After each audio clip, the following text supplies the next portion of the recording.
அவளது வீடு வீடு வாடகைக்கு விடப்படும் என்ற விளம்பரத்தை பேப்பரில் பார்த்ததும் அதன் தொலைபேசி எண்ணை குறித்து கொண்டாள் அகல்யா. அலுவலகம் முடிந்து போகும் வழியில் அந்த வீட்டை பார்த்துவிட வேண்டும் என்று நினைத்தபடியே லஞ்ச் பாக்ஸையும் குடிநீர் பாட்டிலையும் எடுத்து ஹேண்ட்பேக்கில் வைத்துக்கொண்டு ஸ்கூட்டியில் கிளம்பினாள். அவள் வேலை செய்யும் ஆடிட்டர் அலுவலகம் மந்தவெளியில் இருக்கிறது. மறைமலை நகரில் இருந்து கிளம்பி அலுவலகம் போவதற்கு எப்படியும் 1.5 மணி நேரத்துக்கு மேல் ஆகும். நேரத்துக்குள் போகாவிட்டால் அரை நாள் சம்பளத்தை பிடித்துக் கொள்வார்கள் என நினைத்தபடியே சாலையில் செல்ல துவங்கினாள். பேப்பர்களில் வெளியாகும் வாடகை வீடு பற்றிய விளம்பரங்களை அகல்யா தினமும் தவறாமல் படிப்பாள். பல நேரங்களில் விளம்பரத்தில் உள்ள வீட்டுக்கு நேரில் சென்று விசாரிப்பது அவளது வழக்கம். மறைமலை நகரில் 2 படுக்கைகள் கொண்ட ஃப்ளாட் ஒன்றை லோன் போட்டு வாங்கி குடியேறி 4 வருடங்கள் கடந்துவிட்ட போதும் அவளுக்குள் வீடு தேடும் ஆசை வடிந்தபாடு இல்லை. திருமணத்தை பற்றி கனவு காண தொடங்கிய நாட்களிலே வீடு பற்றிய கனவும் அவளுக்குள் உருவாக ஆரம்பித்து விட்டது. சொந்த வீட்டை பற்றி கனவு கொள்ளாத பெண் யார் இருக்கிறார் உலகில்? அவளது வீடு. பெண்களுக்கு வீடு என்பது வெறும் வசிப்பிடம் அல்ல, அது ஒரு மாய தோற்றம். வீட்டுக்குள் போனதும் பெண் உருமாகி விடுகிறாள். ஆண்களால் ஒருபோதும் கண்டுபிடிக்க முடியாத வினோதமும் ரகசியமும் சுகந்தமும் வீட்டினுள் இருக்கின்றன. ஆண்கள் வீட்டை பயன்படுத்துகிறார்கள், பெண்கள் வளர்த்தெடுக்கிறார்கள். அகல்யாவின் அப்பா மின்சாரத்துறையில் பணியாற்றவர் என்பதால் அவள் சிறு வயதிலிருந்தே கவர்மெண்ட் குவார்ட்டர்ஸில் தான் வாழ்ந்திருக்கிறாள். பழுப்படைந்து காரை உதிரும் சுவர்களும் மூட முடியாத ஜன்னல்களும் தவளைகள் நுழைந்துவிடும் குளியல் அறையும் புகை போக வழியற்ற சமையல் அறையும் கொண்ட அரசு குடியிருப்புகளில் வாழ்வது சகிக்கவே முடியாதது. அரசு குடியிருப்பை கட்டியவர் அது மனிதர்கள் குடியிருப்பதற்கானது என்ற நினைப்பே இல்லாமல் கட்டியிருப்பார்கள் போலும். வீடு என்ற பெயரில் சற்று உயரமான பெரிய கல்லறை போலதான் அவை உருவாக்கப்பட்டிருக்கின்றன. அவளுக்கு நினைவு தெரிந்த நாளிலிருந்து விசாலமான வீட்டில் குடியிருந்ததே இல்லை. லோயர் கேம்பில் குடியிருந்த போது அவர்கள் வீட்டுக்குள் அடிக்கடி பாம்பு நுழைந்துவிடும். அம்மா பயந்து அலறுவாள். மழை பெய்ய தொடங்கினால் வீட்டுக்குள் தண்ணீர் சுற்றும். உறங்க குழந்தைகளின் முகத்தில் தண்ணீர் சொட்டாமல் இருக்க அவர்களை தள்ளி படுக்க வைத்து அலுமினிய சட்டிகளை கொண்டு வந்து வைப்பாள். அலுமினிய சட்டியின் மழை பெய்ய சத்தத்தை கேட்டபடியே அகல்யா பல நாட்கள் படுத்து கிடத்திருக்கிறாள். சட்டியின் விளிம்பில் பட்டு தெறிக்கும் மழை துளி அவள் கையில் பட்டு சிலிப்பை உண்டாக்கும். அது போன்ற நாட்களில் ஒழுகாத அறைகள் கொண்ட பெரிய வீட்டையும் கதகதப்பான படுக்கையை பற்றி கனவு காண தொடங்குவாள். வீடு பற்றிய கனவு அவள் கூடவே வளர்ந்து கொண்டிருந்தது. ஒழுகு வீட்டை பற்றி அம்மா எவ்வளவு சலித்து கொண்டாலும் அப்பா அதை கேட்டுக்கொண்டதே இல்லை. அப்பா தன் வாழ்நாளில் சொந்தமாக ஒரு வீட்டை கட்டிக்கொள்ளவே இல்லை.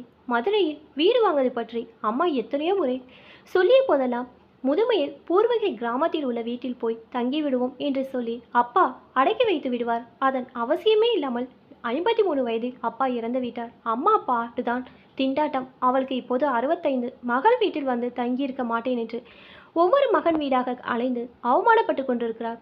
வீடற்றவர்களுக்கு நிம்மதியான உறக்கம் கிடையாது என்பார்கள். அம்மா இதுவரை ஆழ்ந்து உறங்கிடவே இல்லை. இருட்டில் ஒரு இலை உதிரும் சத்தம் கேட்டால் கூட சற்றென எழுந்து விடுவாள்.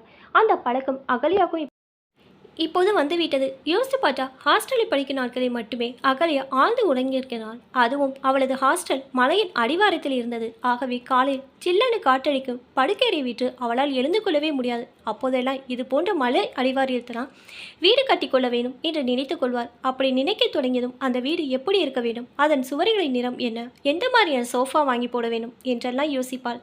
மேலும் சமையலறையை ஹால் சைஸை விசாலமாக்க கட்ட வேண்டும். அடுப்பின் முன்னால் சுழல் நாற்காலி ஒன்றை போட வேண்டும். அப்போதான் எந்த பக்கம் வேண்டுமானால் திரும்ப வசதியாக இருக்கும். அந்த அறையில் பெரிய ஜன்னல் கட்டாயம் இருக்க வேண்டும். பாட்டு கேட்பது வசதியாக ரேடியோ ஒன்று வைத்துக்கொள்ள வேண்டும். வீட்டுக்கு பின்னாடியே காய்கறி கீரை தோட்டம் போட்டுக்கொள்ள வேண்டும். இப்படி அவள் தனது கனவு வீட்டை கொஞ்சம் கொஞ்சமாக கட்டியபடியே ஹாஸ்டல் அறையில் படுத்து கிடப்பாள். சில சமயம் இது என்ன பைத்தியக்காரத்தனம் என அவளுக்கே தோணும். ஆனால் அப்படியான ஒரு வீட்டை தன் வாழ்நாளை நிச்சயம் உருவாக்க முடியும் என்று அவள் ஆழமாக நம்பினாள். அவளது கனவு இன்று வரை நிறைவேறவே இல்லை. இப்போது அவள் வீடு வாங்கிவிட்டாள். ஆனால் அது 620 சதுரடி கொண்ட சிறிய ஃப்ளாட். அவ்வளோதான் அவளால் பணம் புரட்ட முடிந்தது. அதையாவது வாங்கிவிட்டமே என சமாதானம் ஆன போதும் கனவில் உருவாக்கிய வீடு அவளை ஆறாத ரணம் போல் வதைத்தது. அகல்யாவுக்கு திருமணமாகி 21 வருடங்கள் கடந்துவிட்டன. அவளது மூத்த பையன் நந்து இன்ஜினியரிங் படித்து கொண்டிருக்கிறான். இளையவள் சுபத்ரா இப்போது 9ஆம் வகுப்பில், அடுத்தவன் 6ஆம் வகுப்பு. அகல்யா உறுதியாக இருந்தால், ஒன்று, அரசு ஊழியரை திருமணம் செய்து கொள்ளக்கூடாது. சொந்த தொழில் நடத்துவோரை தான் திருமணம் செய்து கொள்ள வேண்டும். அவரால் தான் சம்பாதித்து பெரிய வீடு கட்ட முடியும், ஒரே ஊரில் வாழ முடியும். இரண்டாவது, தான் வேலைக்கு போய் சம்பாதித்து வாழ வேண்டும். 5 ரூபாய்க்கு கூட அப்பாவின் கையை எதிர்பார்த்து நின்ற அம்மாதான் அதிலும் அவளுக்கு முன் உதாரணம். இரண்டுமே அவள் நினைத்தது போல் நடந்தேறின. அகல்யாவுக்கு ஆடிட்டர் அலுவலகம் ஒன்றில் கணக்காராக வேலை கிடைத்தது. அவளது கணவன் அம்பத்தூரில் தவணை முறையில் வீட்டுப் பொருளை விற்கும் கடை ஒன்றை நடத்தி கொண்டிருந்தார். பெண் பார்க்க அவர்கள் வந்திருந்த போது, உங்களது வீடு சென்னையில் எங்கு உள்ளது என்றுதான் அகல்யா கேட்டார். பட்டாபிராமில் சொந்த வீட்டில் வசிப்பதாக சொன்னார்கள். அந்த ஒன்றுக்காகவே அவள் திருமணத்துக்கு ஒப்புக்கொண்டாள். திருமணமாகி வந்தபோதுதான் தெரிந்தது, அது அவள் ஆசைப்பட்ட வீடு அல்ல, பழைய காலத்து ஓட்டு வீடு என்பது. தலை குனிந்துதான் நுழைந்து வர வேண்டும். வீட்டில் உள்ளவர்கள் ஹாலில் தான் படுத்துக்கொள்வார்கள். பழைய மரக்கட்டில் போட்ட சிறிய படுக்கை அறை. கையை தூக்கினால் மின் விசிறி தட்டும்.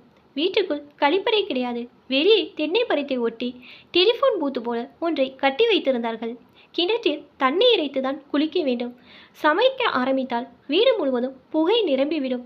திருமணமாகி வந்த 3 நாட்கள் இவற்றை நினைத்து கொண்டு அகல்யா அழுதாள். அதை யாரும் ஏன் என்று கூட கேட்டுக்கொள்ளவில்லை. வீடு சிறியது என்பதை விடவும் அந்த வீட்டுக்குள் 5 ஆண்களும் 3 பெண்களும் 4 குழந்தைகளும் ஒன்றாக வாழ வேண்டும் என்பது ஆத்திரமாக இருந்தது.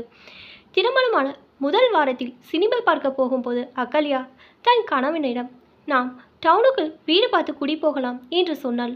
அகல்யாவின் கணவர் வெறுமனவே தலையை மட்டும் ஆட்டினான்.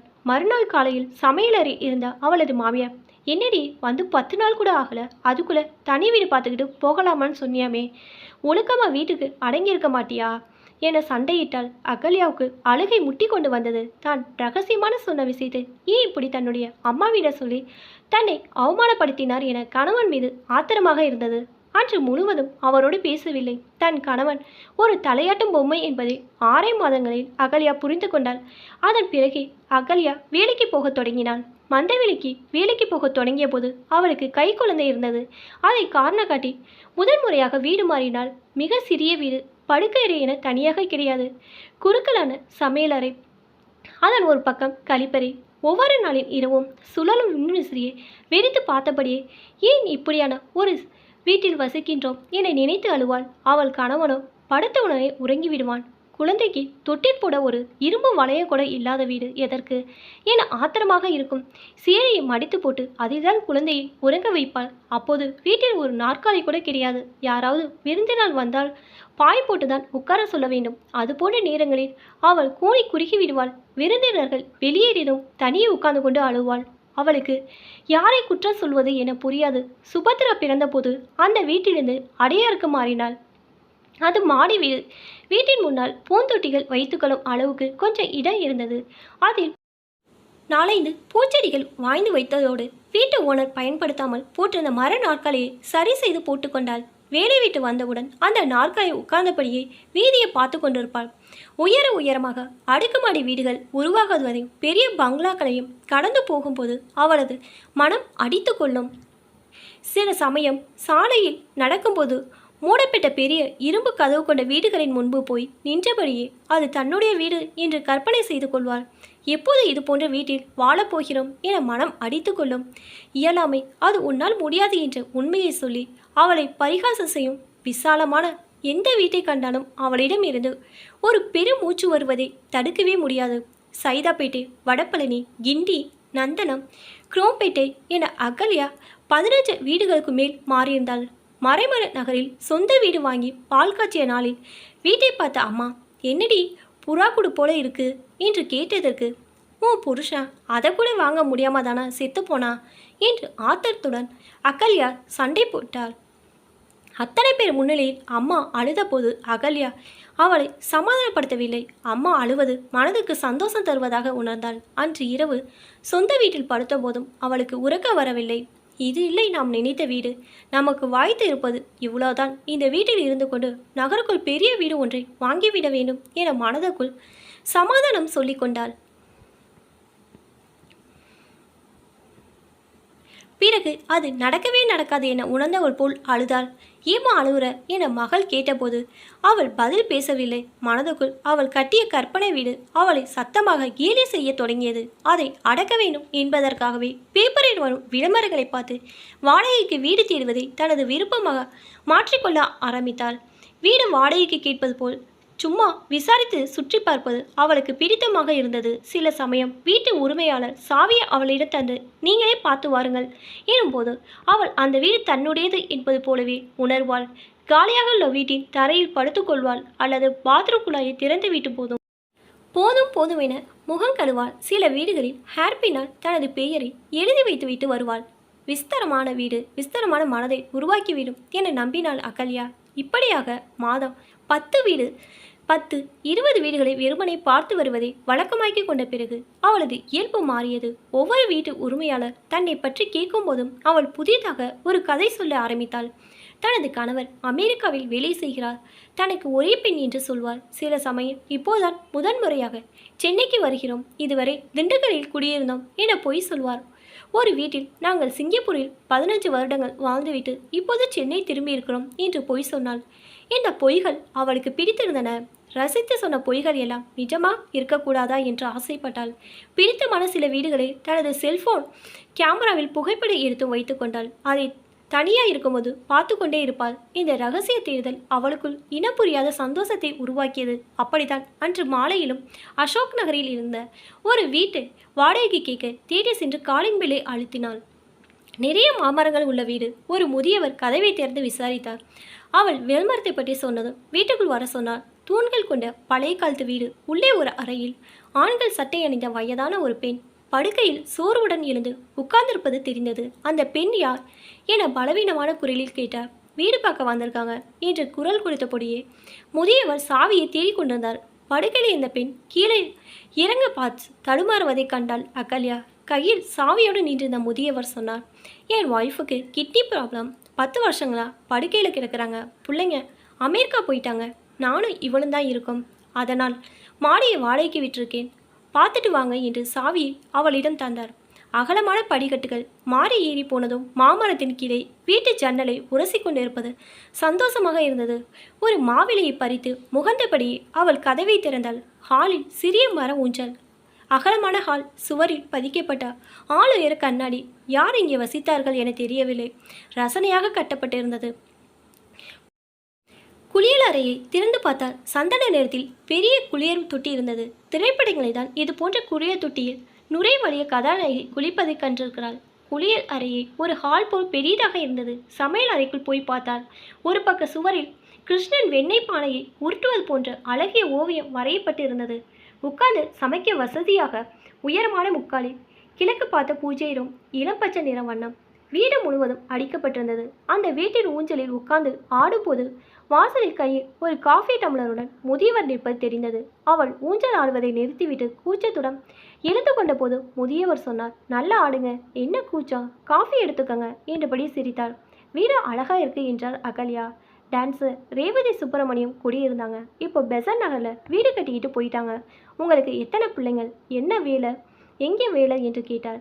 என்ன பொய் சொல்வது என அகல்யா யோசிக்க தொடங்கினாள்.